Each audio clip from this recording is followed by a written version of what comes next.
your college performance does not relate to the National Football League. It never does. They played side by side with each other, and he wasn't as good as Quinn Ewers. That's an issue. That's a major issue. It wasn't that it wasn't as good as Quinn ever Ewers. got to Texas. It wasn't that it wasn't as good as Quinn Ewers. It was Quinn Ewers' program, which Steve Sarkisian made very clear the entirety of the time that Arch Manning was in Austin. So for you to argue that because Ewers is a 7th-round pick, Arch Manning is not that good and not deserving of being first overall is asinine. It is wrong. It is incorrect. I told you he's going to be number 1 overall. My whole thing was I'm buying you're doing your thing now where you double down on a take that is incorrect. The best quarterback prospect to ever hit college football can't play He's over not a 7th-round pick. There were 2 perfectly rated quarterback recruits in the history of the sport. Quinn Ewers couldn't even play at Ohio State. He couldn't even play at Ohio State. Quinn Ewers. Go look it up. The Early Line, only on SportsGrid. We're going to go through every single thing, and I've got a great team behind me that's going to help me get the job done. I want this to be the place that people come to. There is going to be an energy to game time decisions that you will feel night in and night out. We are going to hit every single one of those markets that you need to know about. We will have everything at our disposal, and we will use that to our advantage. There is not going to be a better place, I promise you, than Game Time Decisions. I'm Kevin Walsh. Tune in to Game Time Decisions weekdays on SportsGrid. Hang in there, it is! Smylie Kaufman for 61. Wow. I'm Smylie Kaufman, and this is The Smylie Show. Welcome to another episode, a major week episode of The Smylie Show. Coming to you live here from Charlotte, North Carolina. Charlotte, North Carolina, and Suffolk Punch Brewing. I botched the name of this place like 4 or 5 times. How do you pronounce it? Right. Say it one more time. Suffolk Punch Brewing. Suffolk. It's like, that's a very southern thing. A lot of the big people. Suffolk? I would have said Suffolk. The California edition of me in my younger years, 18 and under, would have said Suffolk. But then I came to Chapel Hill versus what's it? Suffolk. Say the first part. Suffolk. So the first part of the word is what? Suffolk. First is pronounce the first, and then the second part. I'm not going to pronounce the second part. I know. This guy spent the better part of the last 2 weeks just trying to walk me into dead ends on this show. I thought we were going to be right into a bleep in the first minute. That would have been great. See, you're adding back in edit time for poor Jackson back here. We got Jackson in the house again. I mean, 2 majors in a row. We're all here live. We love these weeks. And Smylie, we're here at Suffolk Punch Brewing specifically because you were doing a little swag event here where they unveiled Ryder Cup bags. Yeah, Kiz bags are looking sweet. Kiz was here. The bag looks awesome. So they did a great job. Just makes me even more excited about the Ryder Cup at Bethpage. Just kind of telling stories. You know, Kiz really telling stories already about the first meeting that they had this past week in Philadelphia. The top 20 on the points list were there. All the captains, they're all sharing stories. And it just makes me want to be a fly on the wall so badly. Like so want to be in that team room at some point in my life. And I don't know how it's ever going to happen. I'm not going to ever be a captain. Team manager, John Wood, that's kind of his thing. You know? It's that's his deal. You could be the assistant to the team manager. Oh, you know what? This is how there's a chance. Okay, all right. So maybe one of my friends become a captain one day. There are 5 official kart drivers. Oh, yeah. And that's like a big deal to be named a kart driver. Like a captain names you a kart driver, and it's like a big honor because he only has 5 karts to give away, I guess. And Kiz just told me that his kart driver is Nate Bergazzi. So Nate's going to be his kart driver. I want the live feed cam of Kiz and Nate Bergazzi and what they're cooking up in the cart and just what they're going to be talking about, because it's not going to be about golf. It's going to be about God knows what. We need to mount a GoPro on that cart and mic those guys up all day long. It makes me think of, this isn't a Ryder Cup story, but when Kiz came on the show, among many amazing stories he told, but the President's Cup story with Phil Mickelson, where it was like the aura emanating out of his belly or something like that. I forget the exact story. That's right. Yeah. Golly, it was like an astronomy thing. Well, good hang here. The bag looks great. It does. A lot of cool stuff here. And to get this episode started, Smylie, I'm excited about this because we've been talking to you about our friends at Magic Mind for a couple weeks now, but you've been strictly a sleep performance shot guy. Here we are. I got you dialed in, buddy. The mental performance shot. It's your first time diving in on one of these things. We're about to really lock in with some calm focus, some calm energy for this episode, the PGA Championship. So, shall we do it? Not my first time doing a little swig of a guy, so let's do it. What do you say? Aim for the bushes. Whatever you say, Smylie. Thank you, Jax. Got the. I mean, reference? did What do you we have? think? What do Did we you think? have the other guys reference there? I've watched it like once or twice. It might be the best line. One of my favorite lines of any movie.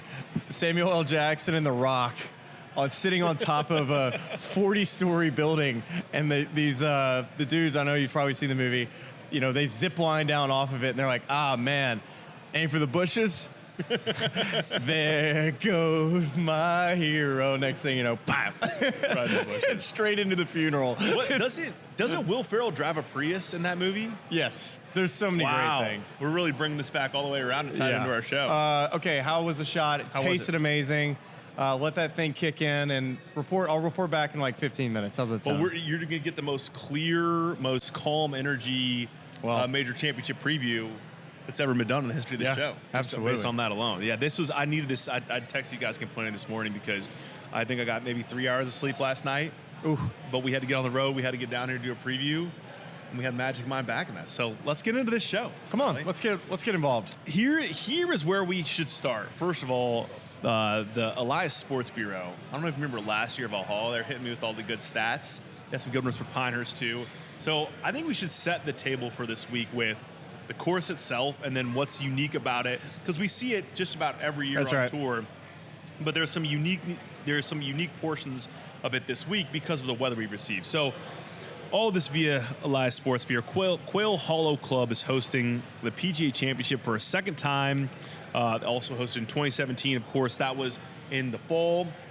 Justin Thomas won with a score of 276, which was 8 under. This is the 4th PGA Championship that's been held in the state of North Carolina. Denny Shute won at Pinehurst in 1936. Man, you're just trying to get these North Carolina things out. I'm a homer. I got my little Hope Valley hat on. I'm just trying to kind of, put on for the Tar Heel State. I got like some Carolina socks on down here. They're out of frame. But the 4th PGA Championship here. And then at last year's Wells Fargo Championship at Quail Hollow, 3 most difficult holes were, of course, the Green Mile, 16, 17, and 18. Mm-hmm. So here is what I want to get your expert opinion on, right? We know this is a course that in season plays on Bermuda surfaces. We're in an interesting sort of overseed time right now. So this is the note I got from the greenskeeper that heading into the tournament, the greens approaches and tees and fairways are around a 50-50 mix of overseed and the underlying Bermuda grass, but can be considered overseed surface areas, and the rough is a 90-10 overseed. On the greens, it's poetriv and approaches as well, and then perennial ryegrass on the tees and fairways. So that's the turf grasses we'll see on Quail Hollow this week. It got a ton of water on Monday, ton of rain today. On Tuesday, it was pouring. There's a 40 to 70% chance we're going to get some more rain on Wednesday. So when you were playing a course like this, it's already long, big ballpark, it's getting a lot softer. How are you, what are you expecting to see that's different from the way this normally plays? Like in terms of reading lies around the greens with the overseed and wet combo, like what are the key things to pay attention to this week at Quail?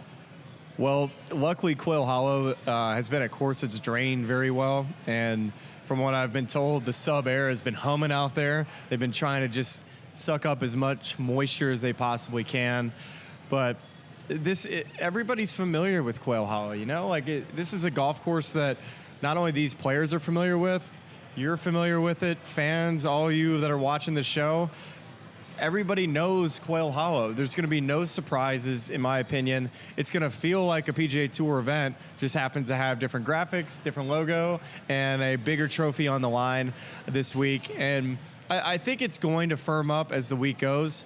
The greens already, from what I've been told, even after all this rain, which you would have to guess they probably have had at least 2 to 3 to 4 inches thus far this week. That'd be my guesstimation just from videos that I've seen. But the greens are bouncing. Like they were bouncing even yesterday. They were bouncing today.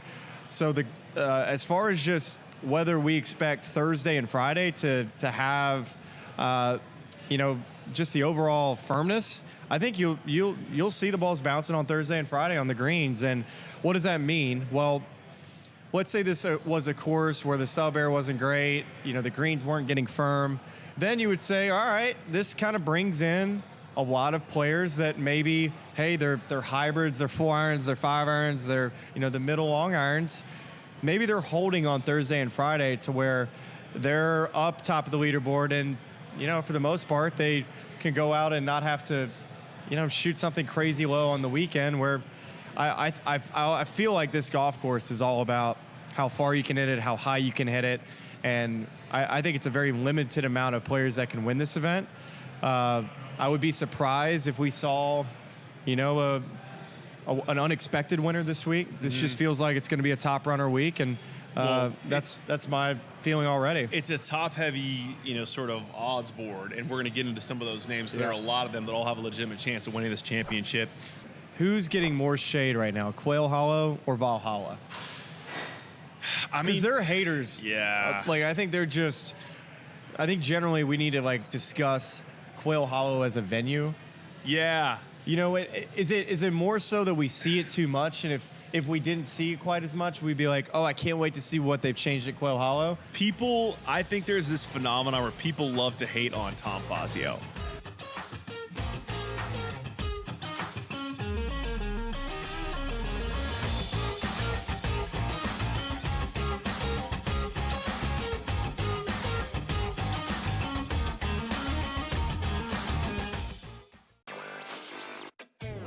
Still underdogs at home, on the road, and all of these games. It's time for people to start understanding it's a legitimate team that has a chance not only to win the series against Cleveland, but also maybe even go all the way to the NBA Finals. I think a lot of the focus has been on why the Cavs have not played particularly well. A lot of that is due to injury, of course, but I think that's taking too much credit away from what the Pacers have done. Newswire. Only on SportsGrid. Malaysia Fawali, who you guys know I am a huge fan, has decided to switch allegiances and stay in league.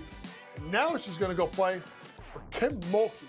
Her, Flau'jae Johnson in the backcourt. It's going to be interesting to watch. You wonder sometimes with roster construction, maybe too much is not too good. Betting above the rim. Only on SportsGrid. Jason Tatum underwent surgery to repair a torn right Achilles tendon. That is obviously a season-ending injury, and that's long rehab. You're talking that's a year. That's a year. I don't wish that on anybody. I don't. I hate that Achilles, knees and ankles. I don't like talking about them. I've said it a million times. But screw the Celtics. Pharrell Coast to Coast. Only on SportsGrid. Two guys that can do it all. Too much electricity this morning. This is a good time. We're having a lot of fun. I had to do a triple take. Ka-ching! Why? Because of parity. I didn't mean to offend. Yeah, it's not going to happen. Load management is a dirty word. Let him rip. You know what? Circumstances provide the results. What? How do you do this one? Oh, Donnie, you've got such a good show there. A network that is booming. The Early Line. Only on SportsGrid.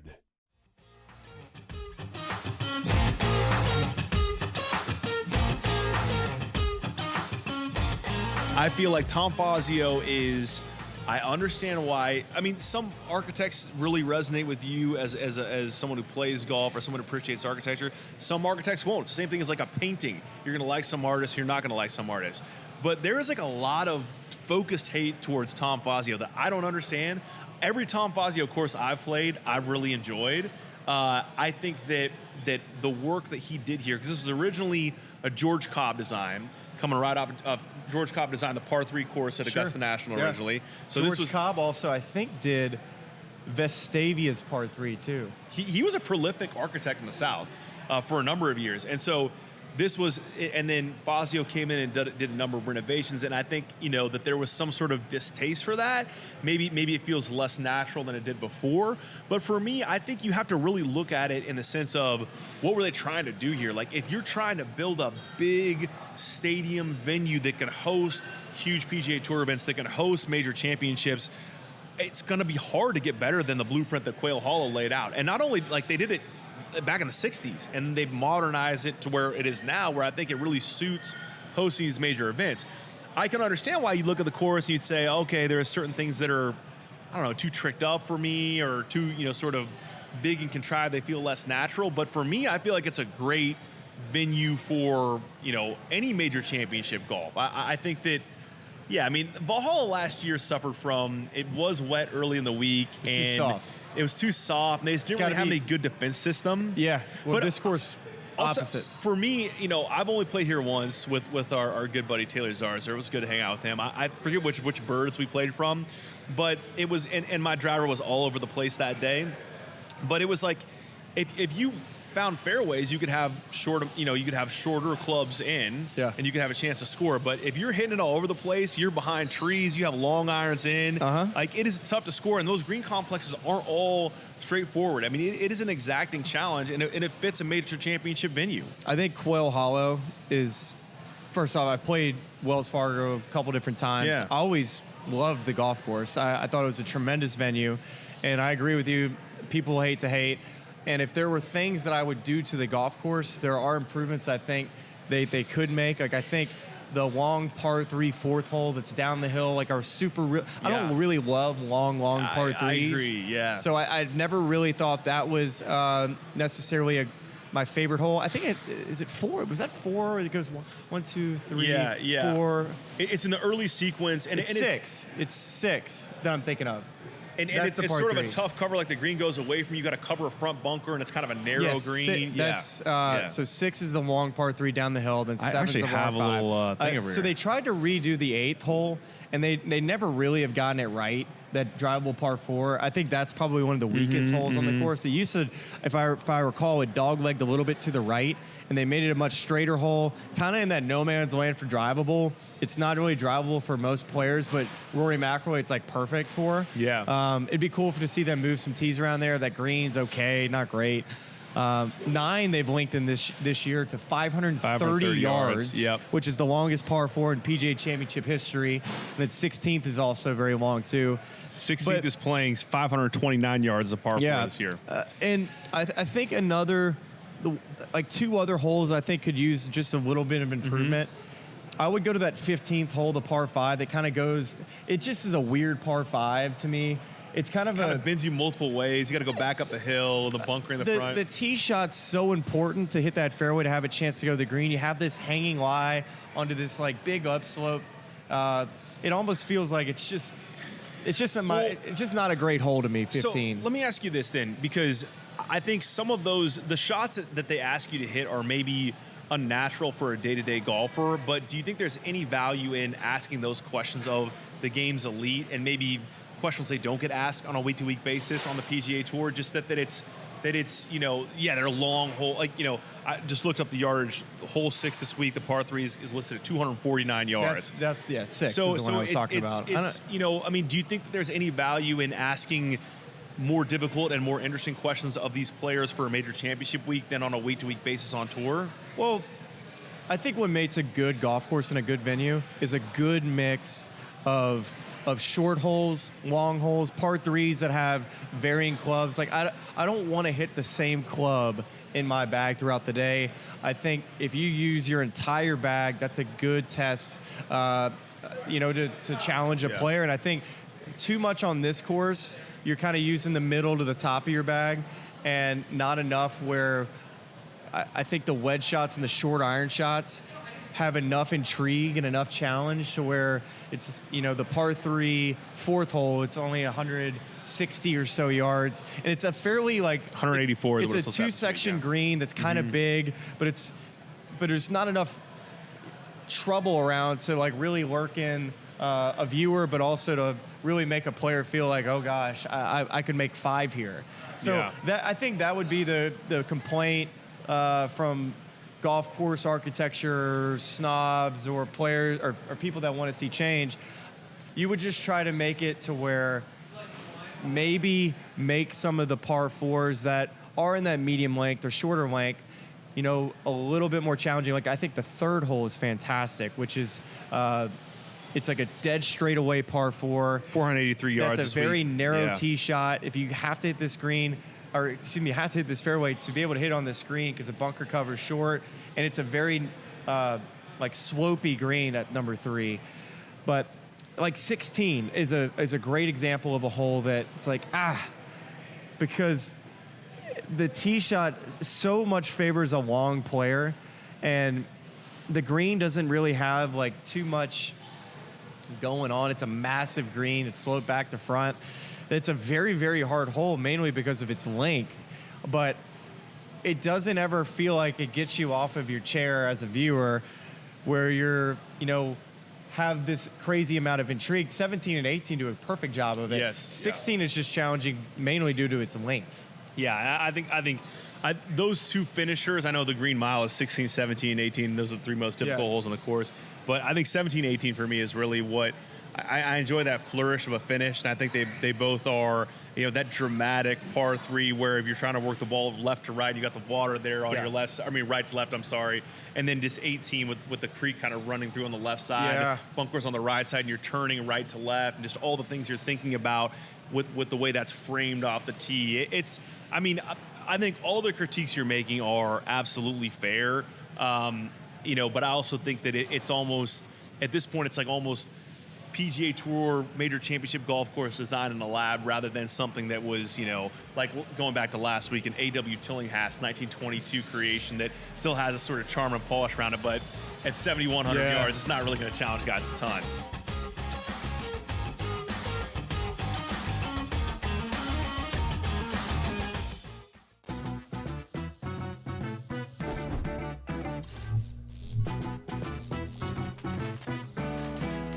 Did you know sportsbooks tend to draw up tighter bet lines for events that get even more bettors, like championship games or major matchups? My tip? Try betting on less popular sports. You might have a better shot at beating those odds. Now, go get lucky. See you in Las Vegas. Let's get lucky. They've won 7 in a row. They've been dominant at Citi Field. Lindor's been insane. Pete Alonso's been raking. Griffin Canning, David Peterson, those guys have pitched really, really well. And when you put it together with that lineup, especially like you said, Lindor's been great. They've got the makings of something very special in Queens. Pharrell, Coast to Coast, only on SportsGrid. Derek Carr has called it a career after 11 NFL seasons. I think they knew before the draft that they had to make a move at this point. And by the way, Derek Carr did have a pretty good career. Made as many Pro Bowls as Eli Manning. So based on that, he should go to the Hall of Fame like Eli Manning. Well, Eli Manning does have a couple rings at that point, but always wanted to take a shot at Manning, who should not actually be in the Hall of Fame. Shouldn't be questioned, an under 500 quarterback for his career. Stop the Manning. The Early Line, only on SportsGrid. The game is on. The stakes are high, but the action isn't just on the field. He's rearranging that ring. Get it inside! SportsGrid's in-game live. Your ultimate second screen experience. A little flyer, couple 15.5 point live line. Every prop, every play, every day. Anything can happen. It's complete chaos. It's smarter to be on SportsGrid.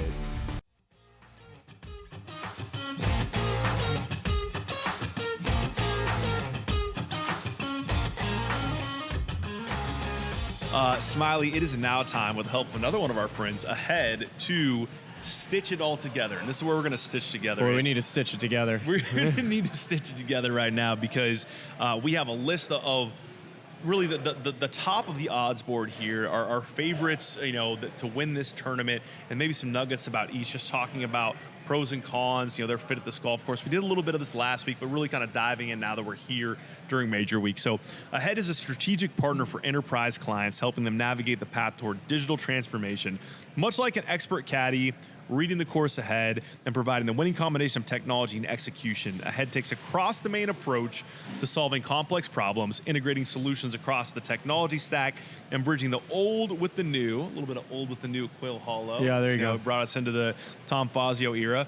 Ahead relies on its heritage of modernizing legacy infrastructure to blend with cloud-native skills. You can learn more at ahead.com. Make sure you check out their swag over there, too, at ahead.com. They got a... You know what? They got some hats. Listen, they got a nice little Brandon Bills hat. Listen, you're such like a merch guy, like schnob Sicko, too. Yeah. And then when you get on that site, you're like, dude, my bad. like I'm all in at this merch site. I left it at home because I was trying to figure out what to. I was trying to pack light this week in rain gear, but that a nice little quarter zip, a little Carolina blue quarter zip with some good pattern. Ahead.com, check them out. Let's start with again the favorite here according to DraftKings Sportsbook. We're going to get into some odds later. I got my odds up here too. Scotty Scheffler plus 425 to win this tournament, despite having never played a stroke play event here. He's appeared in 5 PGA Championships and top 10 4 out of 5 times, missed the cut once. During the stroke play era of this championship, since 1958, only 3 other players have finished top 10 in at least 4 of their first 5 appearances: Jerry Pate, Jack Nicklaus, and Rory McIlroy. So he's in good company there. How do we think Scotty fares in a rain-soaked Quail Hollow and his first ever stroke play event at Quail Hollow Club this week for the PGA Championship? Oh, man. I mean, as long as he doesn't, break an ankle between now and Thursday, dude, come on. This guy, I mean, it still feels like a dream, like a nightmare dream, but a good content dream that this past year that, dude, he was arrested at PGA Championship. Like, it feels like, let's pour one out for Scotty last year. I mean, how about that last year? We thought he was going to win the next 12 majors, and then once again, we wake up and he's arrested. Shout out we gotta once just again bring to the that Steiden family. Yeah. Like we had to emergency set up a set in the Steiden's living room because we were waking up from. We didn't know the tone yet either. We had no clue. We didn't know what he did. We didn't know if we need to treat this whole situation like a funeral. Yeah. Like we're just like especially when I was starting to see people, meme this whole thing, and I'm like, these guys got big problems. Like they need to treat this thing with some respect. And I was like, we need to be buttoned up. Like this is a Dateline interview here. Like this is big time. We can't screw this up. I had a very serious hit on SportsGrid with like a lot of gravity to it, just regurgitating legal talking points. You got Steiden's tie. I was in his office, in Alan's office, and it's a very grave situation here with the police involved. But it was crazy because it was there was all this narrative about Scotty being this wholesome human being, which he was and is. But we had that, and then he has, the birth of Bennett, and this is the first time we're seeing him again. And there were some good memes at the time where it was like, Buddy, his wife just gives birth, and he goes on the bachelor trip, and first night out he gets arrested. All right, what was your favorite video or meme from that whole Scotty thing? I think it had to have been Many men. Walking back out, like just the 50 cent the drop. He just walking out in the all white, the Nike hat. Everyone's going nuts. I mean, that was what a wild, wild week that was. And then he goes out, and then the other thing that gets lost in the shuffle there, and this is appropriate given that Ahead's presenting the segment, and Ahead, expert caddies, those are things they're tied to, is. Ted Scott missed one of those days of caddying because his son was graduating. His son's graduation. I think it was his son's graduation. Very well could have been his daughter. Yeah, one of his children was graduating, and that was pre-planned. So, amidst all the chaos, he has one day without his his sort of his rock on the bag. Yeah, and he still played pretty dang good that week.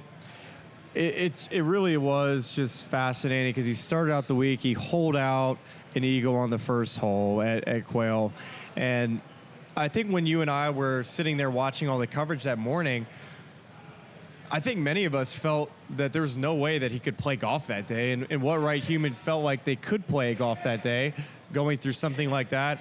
If I get the wrong order from Chick-fil-A in the morning on the way to the golf course, it sends me into a tizzy, If I somehow ended up with a Diet Coke and I was looking for a Coke, it's like game over.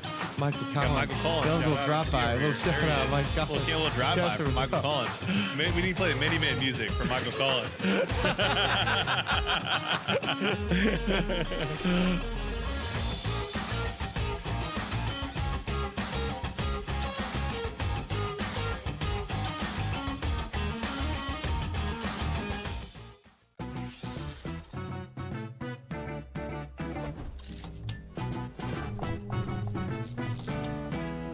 Vegas knows how to show love to our everyday heroes. So if you're a first responder, you are in for some perks.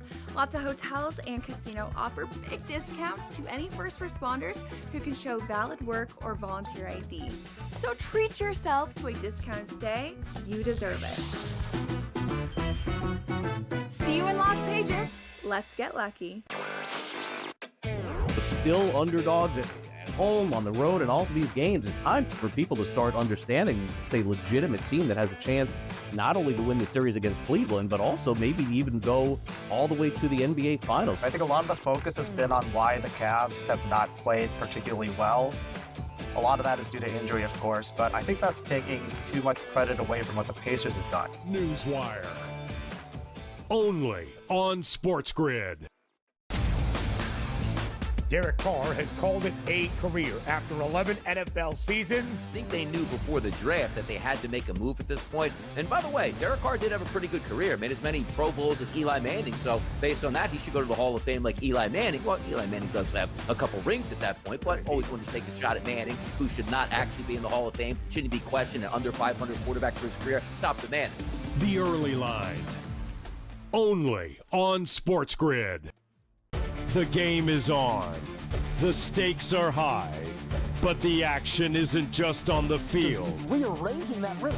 Get it inside! SportsGrid's in-game live. Your ultimate second screen experience. A little flyer, couple of thoughts. 15.5 point live line. Every prop, every play, every day. Anything can happen. It's complete chaos.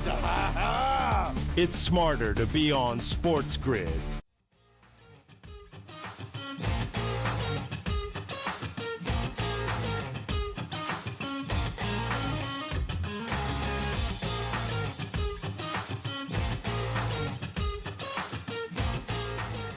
What do I think about Scottie Scheffler this week? Can I give you a real quick one? Just hit me with a quick one. Yeah. All right, quick one. Scottie's good at golf. He hits it long enough. He's more accurate than Rory. I think Scottie. Scory is not someone you want to play against this week. You got to play against Scory. That would be a tough best ball to go against. Scottie is rightfully the favorite. I think we're living in a little bit of a recency bias here with Roars, although he's playing incredible golf. I think his iron game is going to be the thing that separates him. Obviously, he does every week, but especially this week, firmer greens, long irons in, that just overall how far away you get from the hole from a proximity standpoint. When we look at average at the end of the day, that's going to be a huge, huge metric this week, is proximity to the hole. And it's not going to be close. It's not going to be a 20-footer this week, average. I think the leader at the end of the week is probably going to be in that 28 to 30-foot range. So we're talking about, not something that's going to be, him hitting it to 10 feet with 4 iron all day, but it's just to be his overall consistency that's going to set him apart. The next player, the next shortest odds, Rory McIlroy, going off of 5-1. It's almost too good to be true, it feels like, this week, in terms of just the groundswell of things that are happening that seem to be in his favor. Rory, of all the players in this week's field, has the best career scoring average at Quail Hollow in the Wells Fargo Championship, 69.33, 46 rounds there. He has won here at Quail Hollow 4 times on tour. He's won 2 PGA Championships. When the conditions when it's a long course and the conditions are soft, that plays right into Rory McIlroy's hand. Totally. He just completed the career Grand Slam at the Masters. He seems freed up in a lot of ways. Had a solid finish last week at Philly Cricket, in and around there, but didn't have to exert the energy to close a win and finish that tournament off. Why would Rory McIlroy not win this golf tournament? I'm just sitting here. We got some great stats here. Like best cumulative score to par at Quail Hollow over the last 15 years. Yeah. Rory's a minus 102. Ricky Fowler, but next best at 47 under. Which, by the way, there you go. That's there you go. That's good little tidbit on Rick there. Rick, yeah. I mean, he's just so good tee to green. He's first in total, first tee to green, first to approach. It's a perfect golf course for Rory McIlroy. We don't need to belabor about it because we know exactly what we're going to get from him this week. He's got to be more accurate with the driver, clean up just a little bit of the ball striking. And if Rory doesn't play good this week, it'd be the biggest shocking thing that we've seen this year, which especially with the form that he's in. Yeah. The one thing I will say is what happens to the mindset of a player who all they've thought about is winning a major championship again. It's been this long, long, long drought, and finally he wins the Masters, he wins the Grand Slam, and a month later he's at his next major championship. It's going to be interesting to see how he maybe approaches this week because he's talking about being more relaxed, and I'm wondering if being more relaxed maybe doesn't have him quite as focused and on a mission, but that would be the only thing I can bring up, right? It's a completely fair delving into his psyche. Like you hit the peak, you did it. I think we're all playing the same game. It's like almost the thing that maybe I equated to. I don't know if this is accurate or not, but like a guy in a contract here, where once you get your big contract signed, you get to kind of relax a little bit. His legacy set. And okay. Are you less stressed? Absolutely. But are you less motivated? Maybe. I mean, it depends on how far he wants to push. Like, I think that a lot of the mindset stuff, really it has to do with the work he's done with Bob Rotella, which was, as he spoke about in his Masters press conference, key deal. So you'd assume that sort of approach would continue. I got a spin zone. It's okay. Give me the spin zone. Spin zone. It was a bad idea for Rory to win the Masters.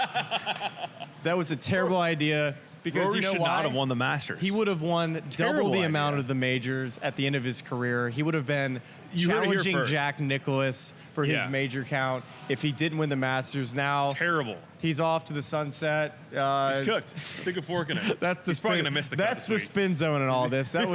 He shouldn't have done that. That was a bad idea. I like it. That's a good spin zone. No, I think it's a completely fair question to ask, right? Like you wonder what sort of impact it has on him. I actually think I go down to the granular of, like, does it affect the way he plays golf? Like, he looked good last week. He looked great. He looked just the same, guys. We're just trying to. We're just talking heads. Yeah, we're doing talking heads things. Couple guys on Magic Mind right now. The only other player that's under 10-1 on this board, Bryson DeChambeau, plus 950. The most strokes under par the last 5 PGA Championships, 2020 through 2024.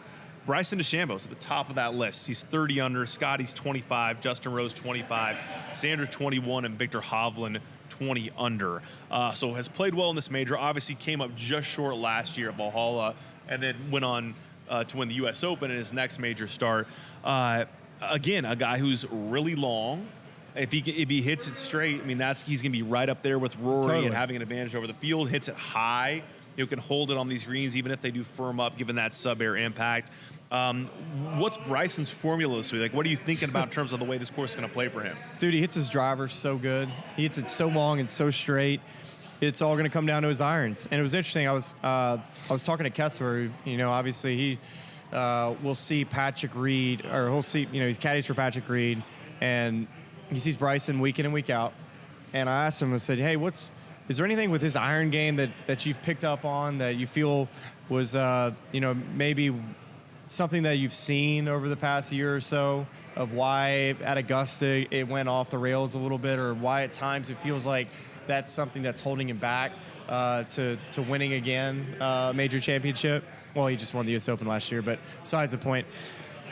And he said no. He said, if anything, it was just kind of the whys that he would say would be the issue at Augusta. Yeah. Just, his clubs are the exact same length, that maybe that could give him some issue. But overall, he said that that's something that he felt like was a bit of an outlier, and not something that he would consider to be, that's such a big problem. Like something that they see week in and week out that we haven't picked up on. Do you think this is actually not even necessarily connected to Bryson, but just thinking about lies and things of that nature?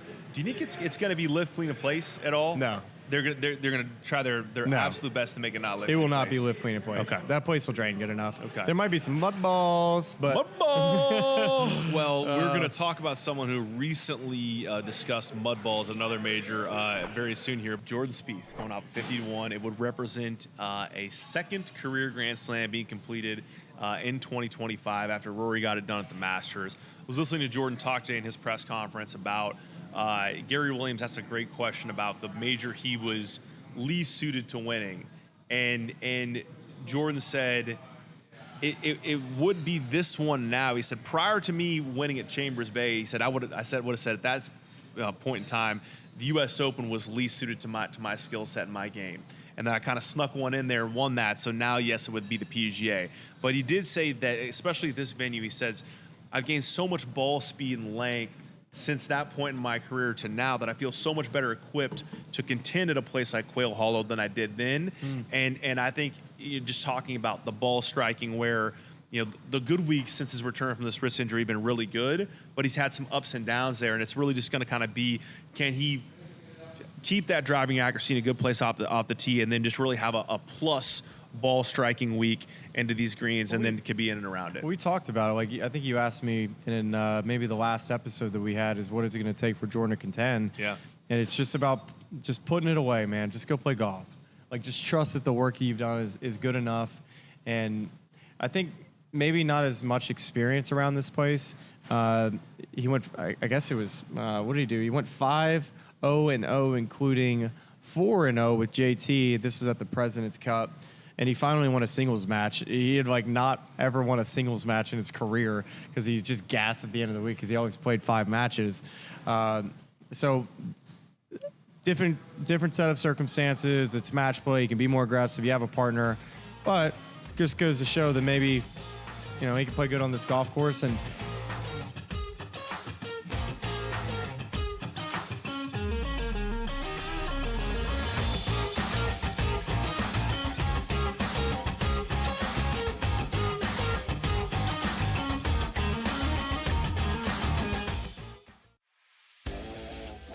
Jason Tatum underwent surgery to repair a torn right Achilles tendon.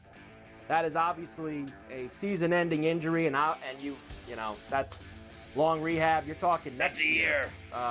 That's a year. I don't wish that on anybody. I don't. I hate that Achilles, knees and ankles. I don't like talking about them. I've said it a million times. But screw the Celtics. Pharrell Coast to Coast, only on SportsGrid. Your college performance does not relate to the National Football League.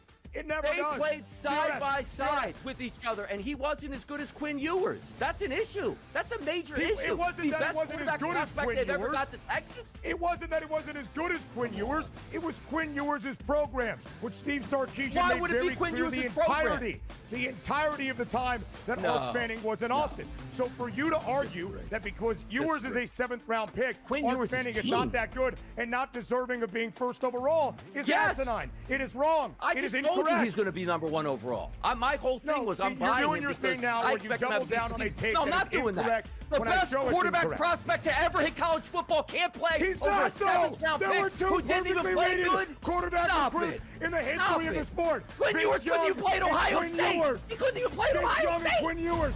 Go look it up.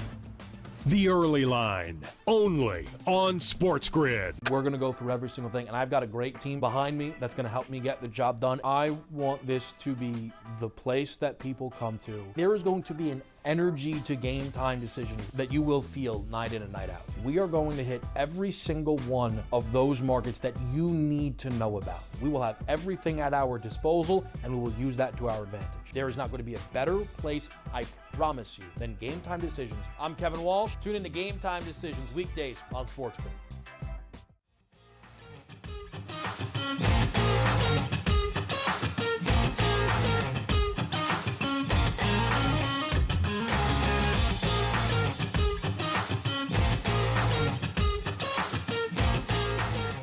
His good shots are good enough. Yeah. Good shots are good enough. You're going to need a week where he's making the 20-footers. And I think, just trusting that it's there. And like you said, I do believe that he's driving it plenty good enough. And he's above average in distance and hits it plenty long enough. So that's not going to be a factor this week. It's just really going to be, can you put 72 together? Yeah. Well, I'll tell you what we're about to put together, Smylie. Lineup time? It's lineup time. All We're right. about to do. We dropped the ball at the Masters, so we dropped the ball at the Masters, but I have a couple hot ones that I'm feeling good about for you. I love that. We are going to build with the help of our friends at DraftKings and stick to the end of this particular segment because we're going to give you the daily fantasy lineup. We're going to make our one and done picks, and we're going to tell you how you can get some bonus cash to wager on the PGA Championship this week. So, Smylie, let's start. It is my pick first this week. So we are building a lineup. We have a $50,000 salary, as you do on DraftKings Daily Fantasy.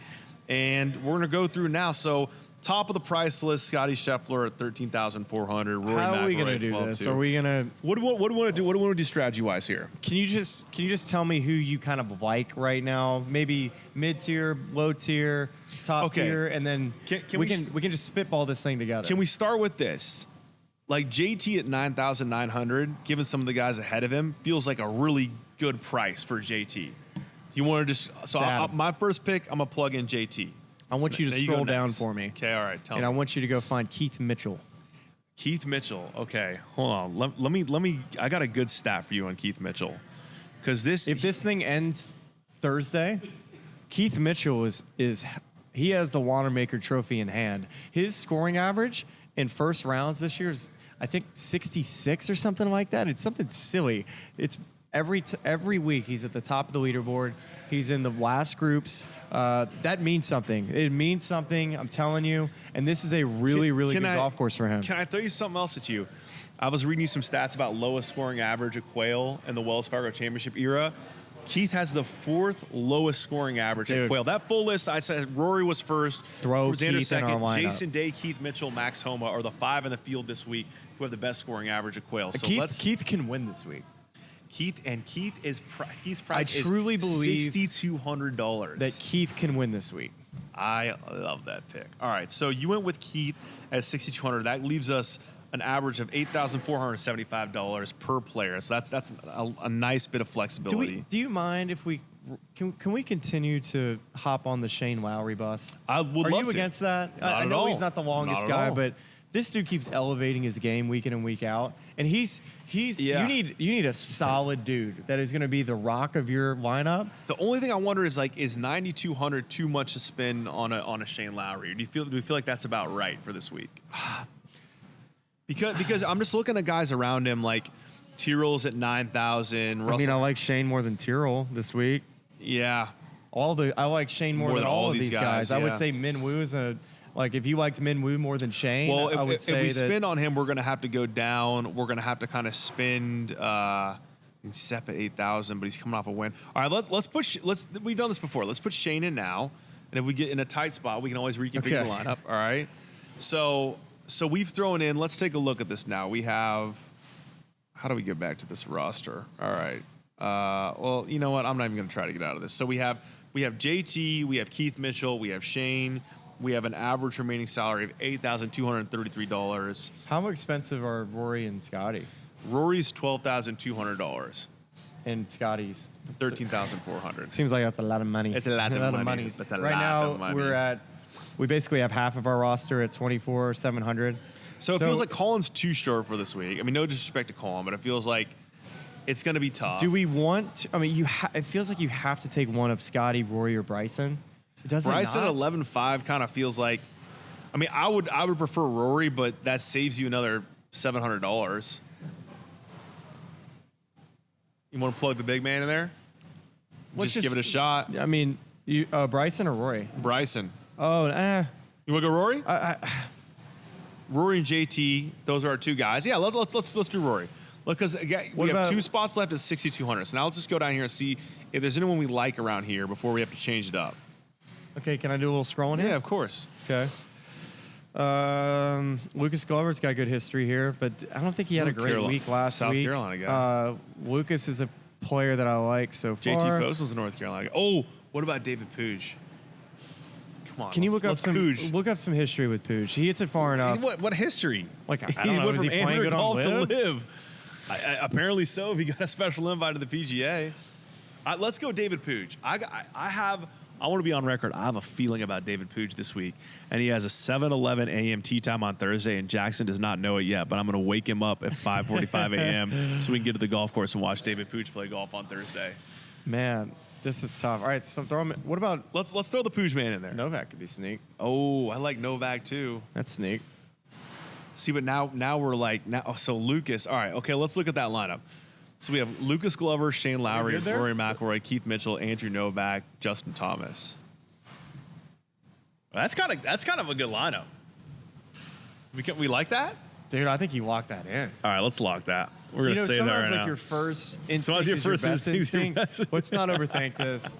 That's our lineup. Okay, so just for all of you at home keeping track, you're working on that DraftKings daily fantasy lineup.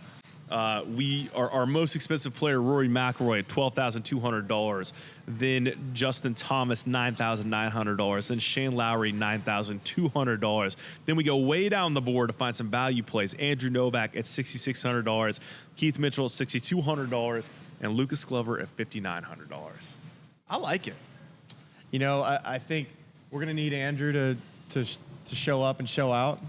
We're asking a lot out of him, and I expect a lot of this guy. Okay, well, now it comes to the part of this program where we make our one-and-done picks, and I'm in dire need of a result. Okay.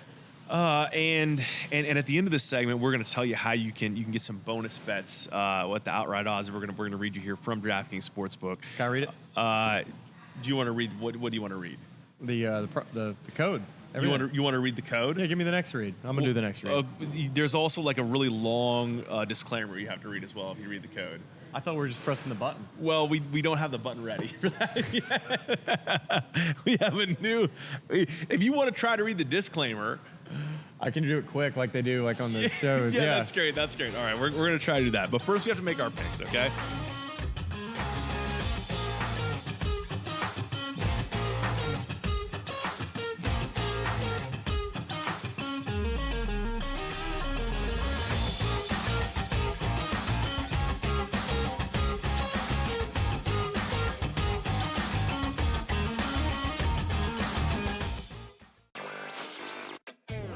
Still underdogs at home, on the road, and all of these games. It's time for people to start understanding it's a legitimate team that has a chance not only to win the series against Cleveland, but also maybe even go all the way to the NBA Finals. I think a lot of the focus has been on why the Cavs have not played particularly well.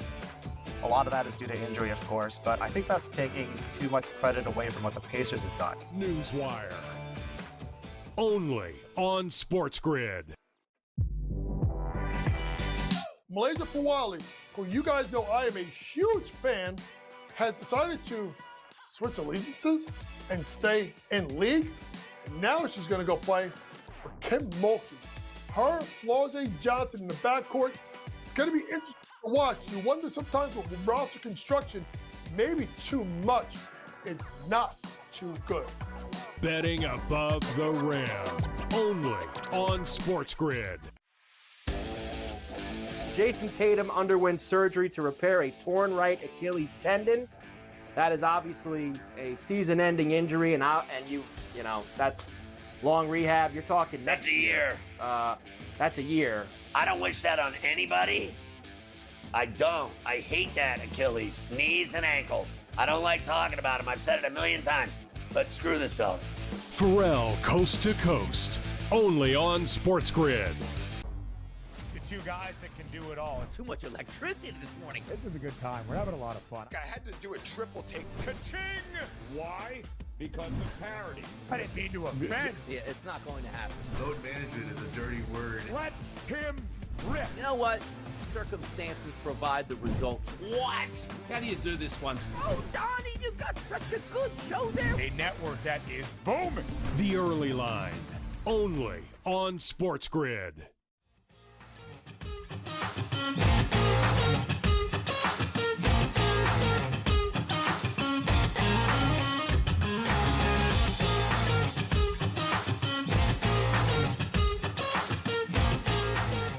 It's my pick for us this week. We've talked about this all show long. Feels almost too obvious. That's the one thing I'm worried about is are there too many people on Rory McIlroy this week?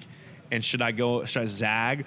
But I've also been attempting to zag for multiple months now. Do you have everybody open? Is the board open? I have just for you? about everybody open. I mean, I can pull our list right here. I have JT gone. I have Ludwig gone. Yep. I still can't believe he's Ludwig at the Farmers. It was the dumbest decision I've made this year, although he should have won if he didn't get the bug. He should have won. The big names you've used are, as you noted, Ludwig Oberg, Patrick Cantlay. Dude, I like Cantlay Hideki Matsuyama, Justin Thomas. Shoot, what is You've already he used at? Sepp. Do we want to put Cantlay in the You've already lineup? used Bryson at the Masters. I mean, and you used Sam Burns this last week. I'm really good at I've also used Ludwig. I'm really good at leaving aces in the hole, and this year I'm come out a little hot. I've used Colin Morikawa. I've used Jordan Spieth. All right, what are you going with? I'm gonna use Rory. I think I just have to use Rory. I think I'm gonna regret it if I don't use him. And if he doesn't play well, it's not like, oh wow, you were the only dummy that didn't see that one coming. It's like everyone was hot on Rory this week. So I'm going with Rory. He is currently plus 500 on DraftKings Sportsbook. Okay. Who you got? I'm going Scotty. Simple as that. I mean, and those are your two off the top of the board, plus 425 and plus 500. I'm going Scotty. I would have loved to have had JT. I would have loved to have had Ludwig. Xander is such a good U.S. Open player, and I think Xander, to me, I'm going to almost wait a little bit for him. I would love to take him this week, but Scotty, he's been trending, and I'm just here to say that Scotty's ready to get back in the major circle. I like Scotty this week to get it done. We got the Rory Bryson duel at the Masters. How about a Rory Scotty final group? Yeah. At Quail. Yeah, I already used Bryson too at the Masters. So most of the time I use live guys at these things. You do try to live it up. Yeah. You see what I did there? All right, is everyone ready? Smiley's going to do the read. Here we go. All right, download the DraftKings Sportsbook app and use code Smiley Show. That is code Smiley Show, SMYLIESHOW, to get $200 in bonus bets when you bet just $5 only on DraftKings. The crown is yours. Gambling problem only. Call 1-800-GAMBLER in New York. Call 877-8 HOPE-NY. HOPE-NY. Or text HOPE-NY. You don't want to know what I thought that read. 467-369 in Connecticut. Help is available for problem gambling. Call 888-789-7777 or visit ccpg.org. Please pay responsibly. Play responsibly.